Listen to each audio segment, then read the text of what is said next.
Merhaba arkadaşlar. Bugün sizlerle daha önceden çektiğim bir videoyu ön amortisör takozlarını yağlamıştık videoda. Bugün de ön amortisör takozlarının değişimini yapacağız. İşleme başlamadan önce size ön bilgilendirme yapacağım. İlk olarak aracımızın şuradaki plastik aksamını sökeceğiz. Bu plastik aksamına bağlı, yani sökebilmemiz için sileceklerimizi alacağız. Silecekleri aldıktan sonra amortisör takoz bağlantı noktasına ulaşacağız buradan. Bunun amortisör takozlarını sökmeden önce arabamızın lastiklerini sökeceğiz. Ben yine daha önceden hazırladığım takozlarım var. Arabayı takoza kaldıracağım. Çünkü kirikoda sağ sola oynadığında, yani güç uyguladığımızda dengesi bozulup düşebilir diye takoza alacağız arabayı. Ondan sonraki aşamada da burayı ve alt salıncakları, Z-rotunu sökerek işlemimizi tamamlayacağız. Bu anlattıklarımı basamak basamak ileriki dakikalarda göstereceğim size. Şimdi sökmeye başlayalım.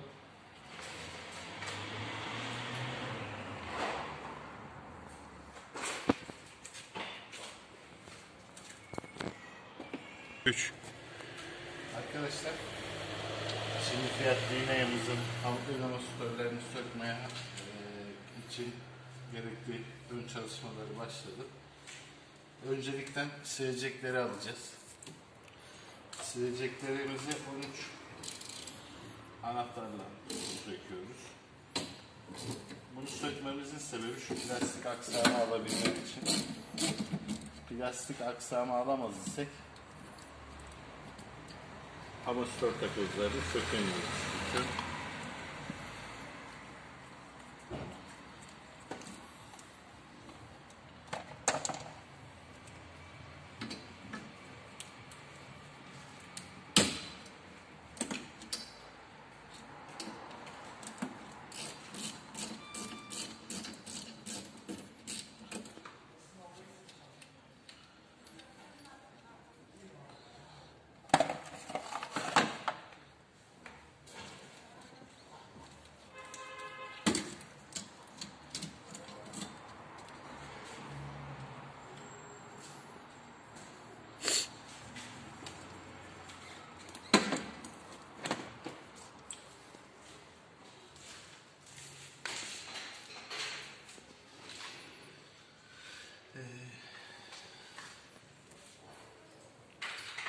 Sileceklerimizi söktük.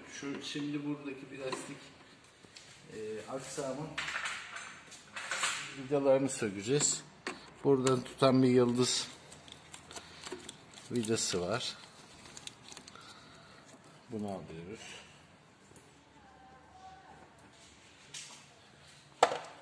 Şurada bir tane fitilimiz var. Fitil lazım. Aynı şekilde bu sağ tarafında da vidamız var.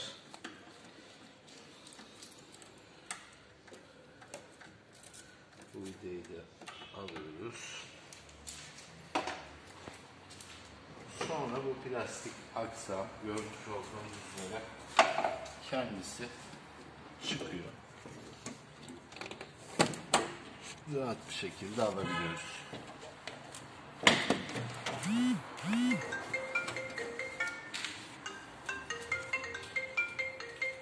Start. Arkadaşlar, plastiğimizi aldık kenarıya. Tabii plastiği aldığımızda gördüm. Burada su oluklarında bir miktar pislik birikmiş. Eğer burayı açar iseniz bunları da toplamayı unutmayın ki yoksa arabanızın su basma ihtimali var. Çünkü buradan dolunca içeriye su alabiliyor.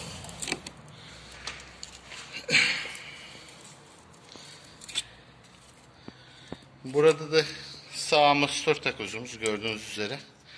Bunu da sökeceğiz. Diğerini de sökeceğiz.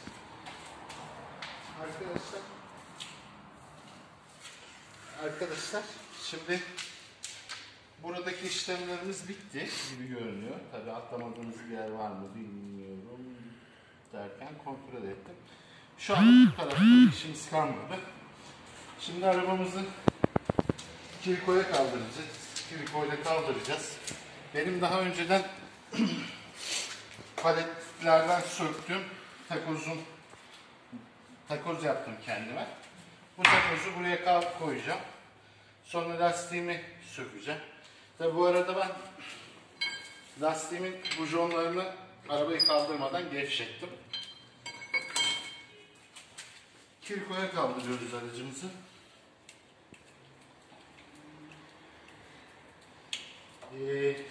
Eğer siz de yaparken kendinize böyle sabit durabilecek bir takoz yaparsanız çalışma esnasında daha güvenli olur. Çünkü Kiriko kuvvet uyguladığınızda sağa sola yıkılma ihtimali var. Sağlıklı olması açısından tavsiyem takoz almanız.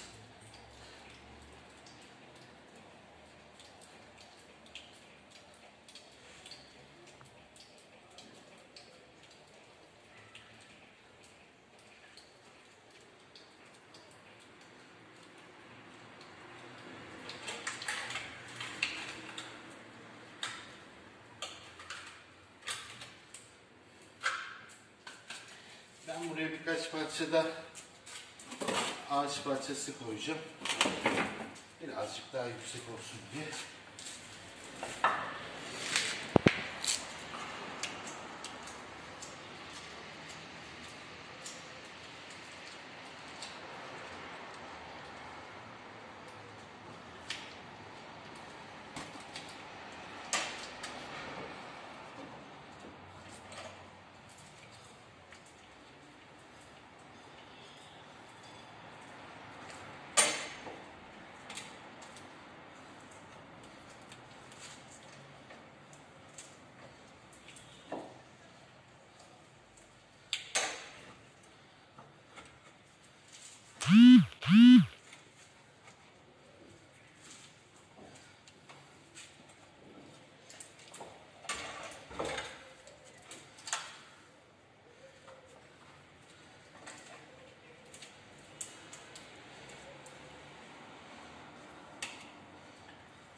Evet arkadaşlar, aracımızı takoza aldık. Şimdi lastiği sökeceğiz.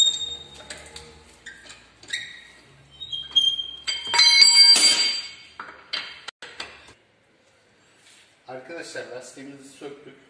Şimdi sıra geldi amortisörü yürüyen kısımdan ayırmaya. Burada bağlantı iki tane civatası var. Civata ve somun. Bunlar metrik 19 milimetrik anahtarla tutuluyor. Şurada da görmüş olduğunuz zerotumuz var. Bu da 17 milim bir anahtarla açılabiliyor. Ayrıca şu hidrolik sisteminin fren hortumlarını da buradan ayıracağız. Çünkü biz söktüğümüzde amortisör boşa çıkacak. Alt kısımdan bir bağlantısı kalmayacak. Bunlar buraya sokup çıkartılabilen bir şey. Rahatça çektiğinizde geliyor. Şimdi öncelikle alt tarafı sökeceğim ben.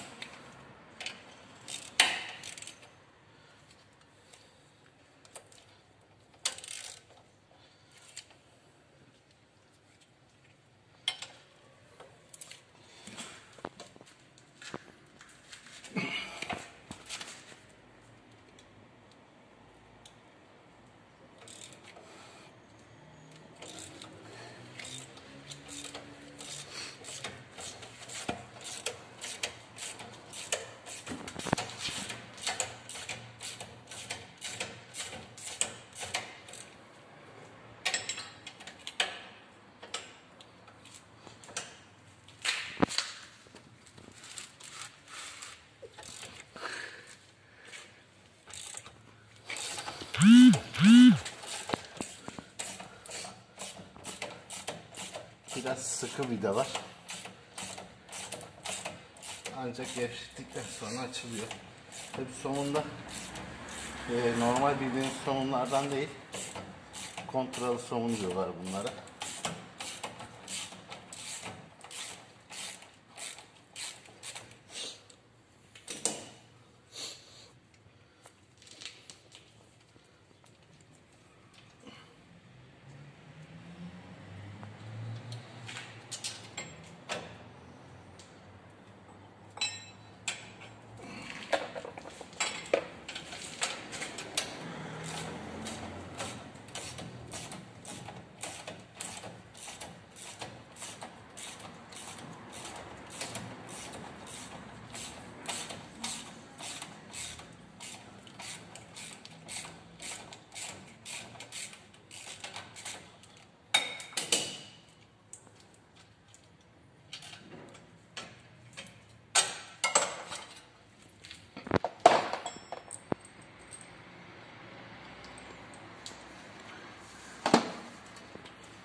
Gördüğünüz üzere alt kısımdan ayırdık. Şimdi zeyrotumuzu sökeceğiz.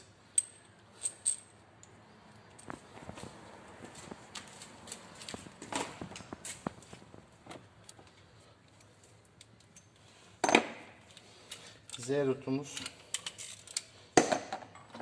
17 milimetrelik somuna sahip.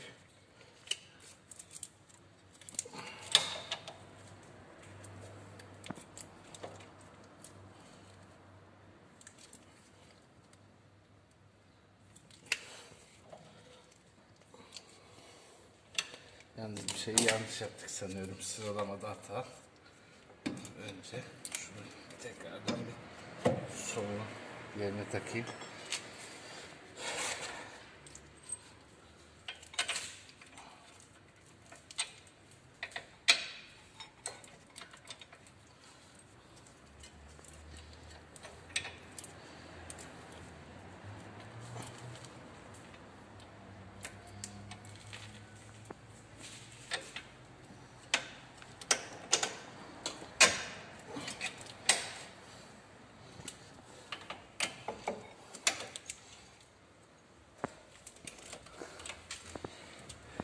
Biraz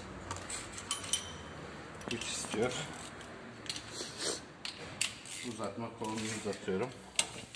Fizik kuralıdır arkadaşlar. Kolu uzatırsanız uca uyguladığınız kuvvet daha fazla olur. Yani buradan 1 Newton güç şu kolun uzunluğuna göre oraya 2 veya 5 olarak geçebilir. Yani bu teknik bir hesaplaması var, fiziksel hesabı. Fizik gören arkadaşlar bilir ona.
Arkadaşlar zeyrotumuzu söktük. Ancak sökerken şöyle bir problemle karşılaştık. Zeyrot'un cıvatasını gevşettiğimde bu amortisör aşağıya doğru bastı. Çünkü alt tarafı da boştu. Buradan boşaldığı için şu vidayı da aldığımızda aşağıya doğru bastı. Bunun sebebini de yaylardan kaynaklı olduğunu gördüm. Ancak Zeyrot'u sökemedim. Çünkü baskı uyguluyordu. Onun bu problemi giderebilmek için de salıncağın alt kısmından başka bir kirikoyla hafif yukarıya kaldırdım. Zeyrot'umuzu söktüm. Şimdi tekrardan kirikomuzu aşağıya indiriyorum. Amortisörün gerginliğini alıp vidayı yerinden alabilmek için.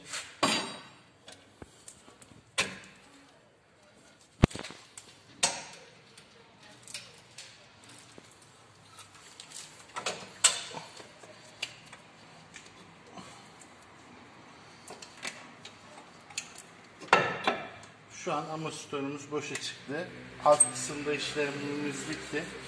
Üst kısımdan takozlardan sökmeye başlayacağız. Sonra takozumuzu değiştireceğiz.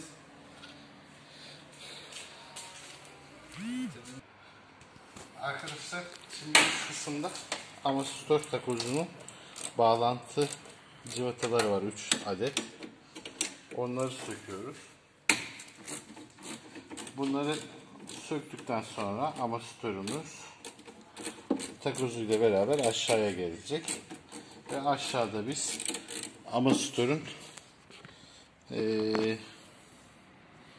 şurada bulunan vidasının somununu sökeceğiz.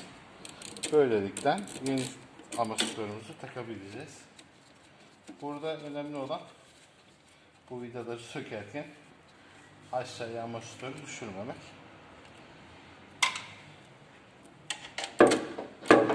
Onun için bir arkadaşınız veya size yardım edebilecek biri gerekli.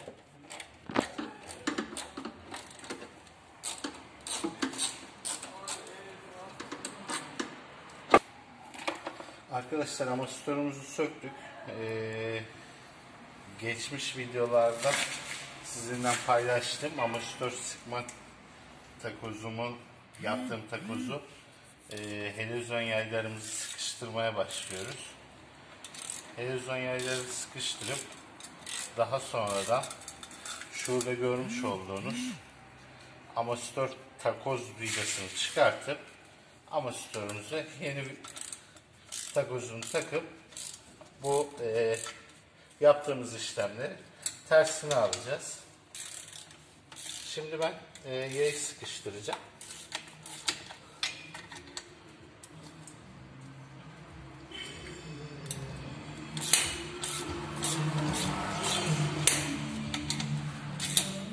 Bu arada bu aparatı çok rahat sizler de yapabilirsiniz. Basitçe. Buradan alacağınız 25-30 liraya bir tane tij ve 6 tane somun yardımıyla kaynatarak yapılabiliyor. Ben yaptım. Gayet de başarılı olmuş.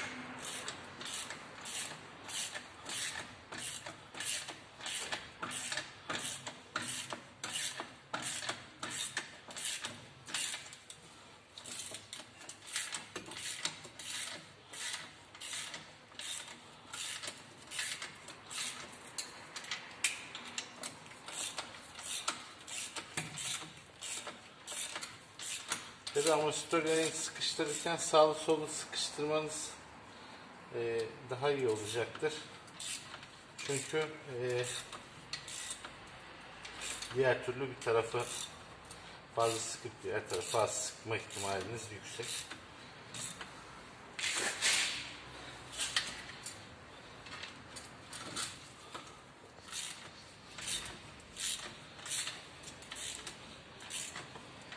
Bu kadar sıkıştırma yeterli gibi. Şimdi amortisörümüzün söküm aşamasına geçeceğiz.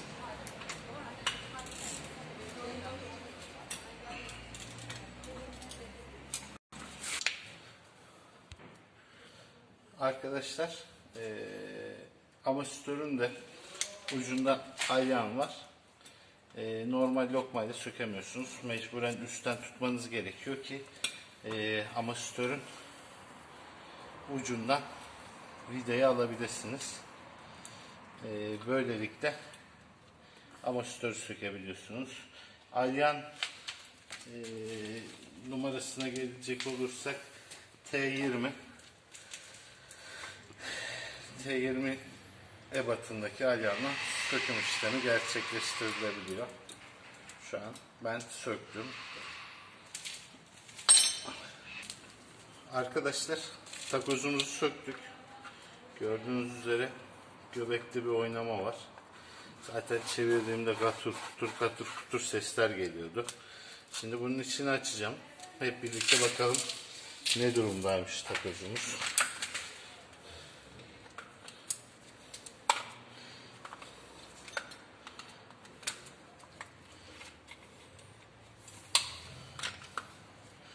Ayrıca sanki takozumuz yan sanayi takoz gibi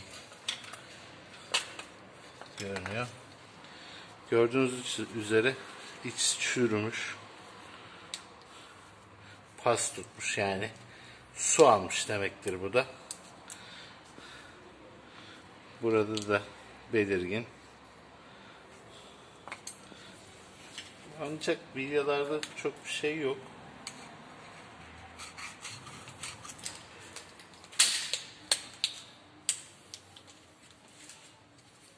Bayağı ama su almış yani.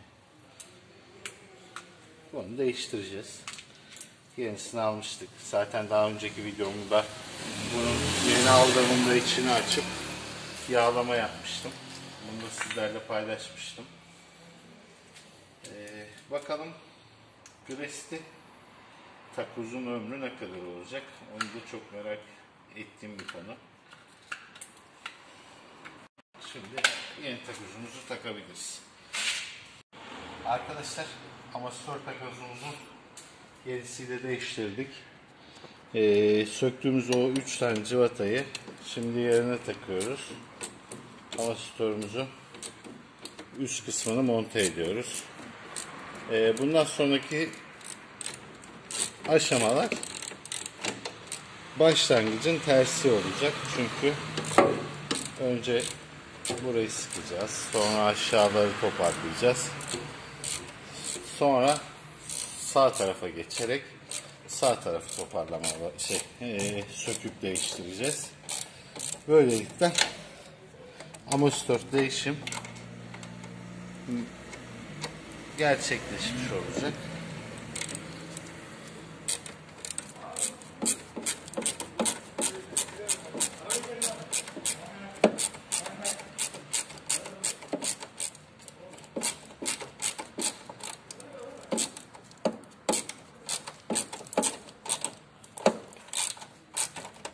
Tamam, okey.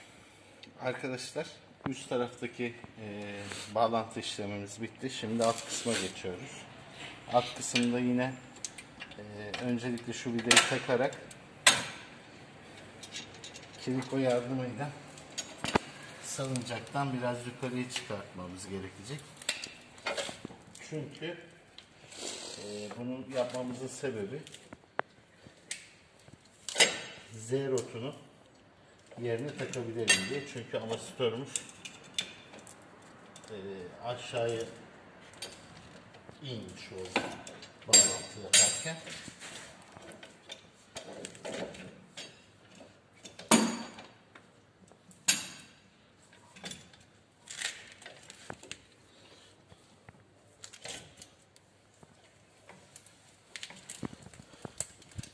Kiliko yardımıyla amortisörümüzü Z-rot deliğin vidasının yanına kadar çıkartıyoruz.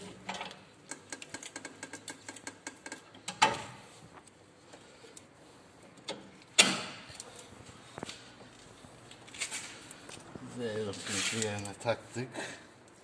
Şimdi vidasını takacağım.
Arkadaşlar bir miktar sıktıktan sonra yine zeyrot dönmeye başladı.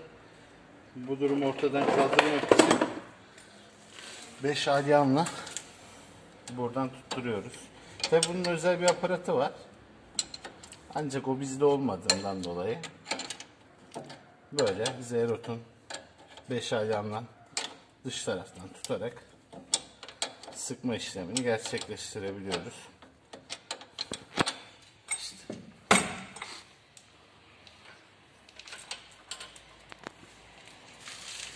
Arkadaşlar şimdi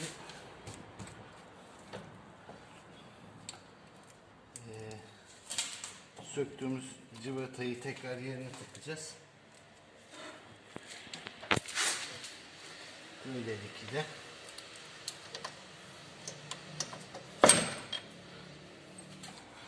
arkadaşlar şu iki tane cıvatayı da yerine bağladıktan sonra lastiğimizi takacağız ve işlemimizi tamamlayacağız.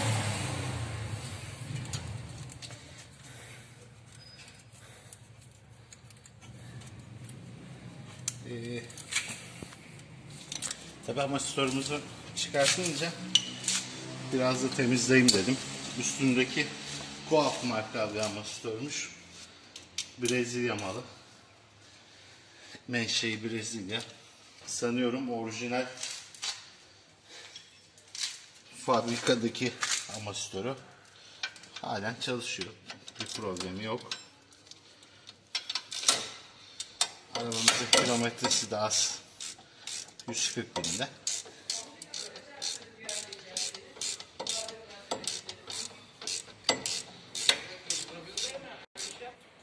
Arkadaşlar lastiğimizi yerine taktık. Tekrardan arabamızı kilikoydan kaldırıyorum ki takozlarımı yerinden alabileyim diye.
Arkadaşlar size şunu gösteremedim o arada. Şu amortisörümün kapak diye tabir edilen, aslına bakarsanız amortisör üst koruma contası diyeyim.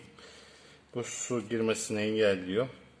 Burada gördüğünüz üzere silecek mekanizmasının bazı bağlantı kolları vardı.